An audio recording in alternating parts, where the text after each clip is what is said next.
Hi, so do people follow Paul or do they follow Jesus? Now, one of the most important things to point out is that Paul was a persecutor of the Christians. He didn't accept the word of God until he had a religious experience and he dreamt of Jesus, and then he repented and then he embraced Christianity. Now, I think it's really incumbent on Christians and Muslims to accept teachings of Christ as the original teachings rather than other people or somebody else who is now inventing or changing things. And I think it's very, very dangerous to distort and corrupt the law. Okay? Now, first of all, Paul he wasn't a disciple, he wasn't an apostle, he never saw Jesus in the flesh. He only had that religious experience. Now, Jesus kept on reiterating worshipping one God, and Jesus never told people to worship him. And in this book, which is written by Paul, which is part of the New Testament, so in Titus 2 verse 13, Paul clearly states our great God and Savior, Jesus Christ. Now, Jesus, even in the Lord's Prayer, he said, our Father who art in heaven. Jesus even quoted in Matthew, worship the Lord your God and serve him only. And he quoted this from Deuteronomy.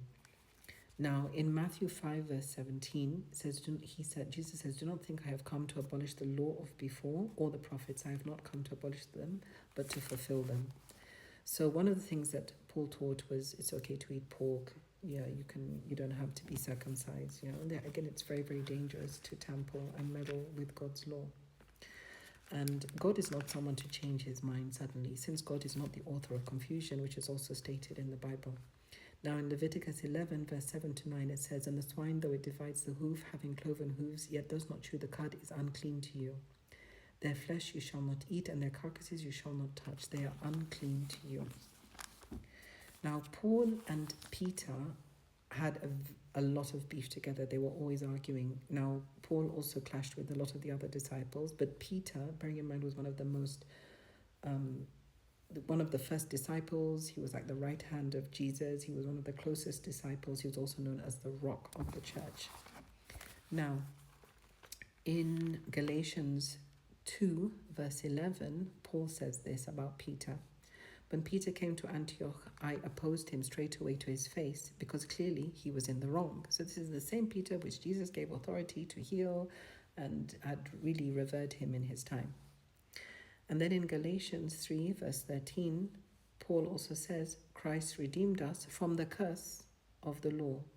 Remembering again, Jesus always upholded the law. He never abolished it. Then in Romans 3 verse 7 it says, and if the truth of God increases through my lie to his glory, why am I still judged as a sinner? So Paul is actually admitting that he's a liar.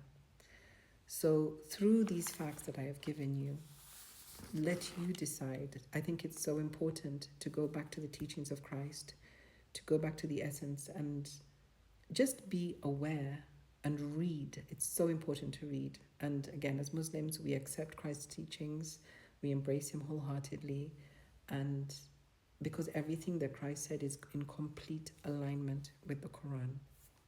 I'm not saying this to convert anybody. I'm just trying to bridge the gap and create peace and harmony and create an awareness in people's consciousness as well, so that they can also be aware and ready for this Christ conscious and this like awakening which is happening around the world.